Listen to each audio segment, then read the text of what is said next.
દેખાડો ને on record તમે શું કર્યું છે, તમે કોન્ટ્રાક્ટરને ક્યાં ડિલિસ્ટ કર્યા છે એ મને માહિતી આપો ને. એ તો અધિકારી પાસે હું તો તમારી આ પ્રેમથી માંગુ છું, નહીં તો હું આરટીઆઈ કરીને માંગુ. આરટીઆઈ કરી માગો ને. માગી આપું અહીં તો કરીશ, તમે જવાબ નહીં આપો તો હું કરીશ.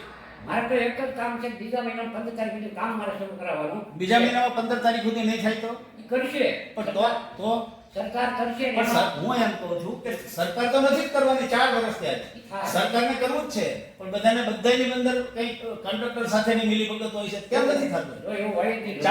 મારી વાત સાંભળો, 3 વર્ષથી શેત્રુજી બ્રિજની તો વાત કરું ને, ત્યાંથી તમે નીકળ્યા છો, 2 ખાલી પિલર ઊભા છે, 2 પિલર ઊભા કર્યા, કેમ નથી થતું ભાઈ? સરકારે પૈસા આપે છે, હું કરવા નથી. આવા બોગસ કોન્ટ્રાક્ટરને ડિલિસ્ટ કરો એટલે ફરીવાર બીજી વાર એ ટેન્ડરિંગ ન કરે.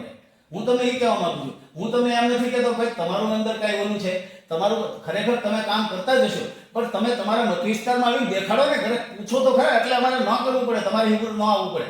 તમે ગામડામાં આવીને કહો કે ભાઈ આ પરિસ્થિતિ છે, હું આટલું કામ કરું છું, બરાબર, હું આટલું કામ કરું છું, બરાબર, તમે કયો આવે, અમે તમને ઘરે ચા પાણી રોટલા ખવડાવશું, અને અમને આનંદ થશે કે ના ના ભાઈ તમે પ્રમુખ થયા પછી કાળા કાચની ગાડીમાંથી આપણે કાચ જ ન ઉતારવા, પબ્લિકને પૂછવું જ નહીં.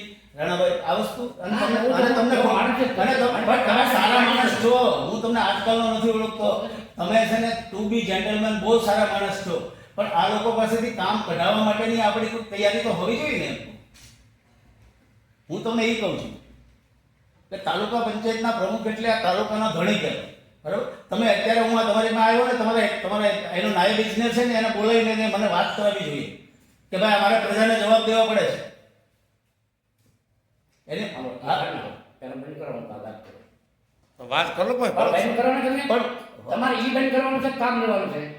જો ભાઈ મારું કામ નથી પોતાના ઘરનું, હું કામ કરું. તમે વાત કરો એટલે બધાને ખબર પડે કે રાણાભાઈ રૂબરૂમાં વાત કરી હતી, કરો વાત. સંતોષથી થાય એવું કરાવો છો. હા પણ કરો ને વાત, એમ વાત થઈ ગઈ. તમે ઈ પર બંધ કરો તો હું આગળ વાત તો બંધ નહીં થાય, તમારું ન કરવું હોય તો કઈ નહીં.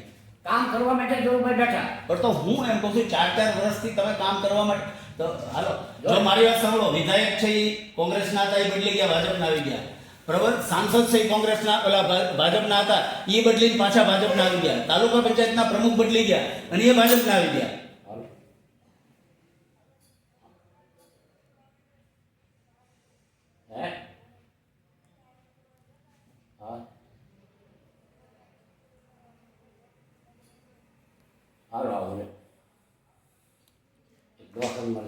કાંઈ વાંધો નહીં, હું રાણાભાઈ રોજે આવીશ, રોજ પ્રશ્ન કરીશ, બરાબર, રોજ પ્રશ્ન કરીશ. તમને અત્યારે પ્રજા મળવા આવે ત્યારે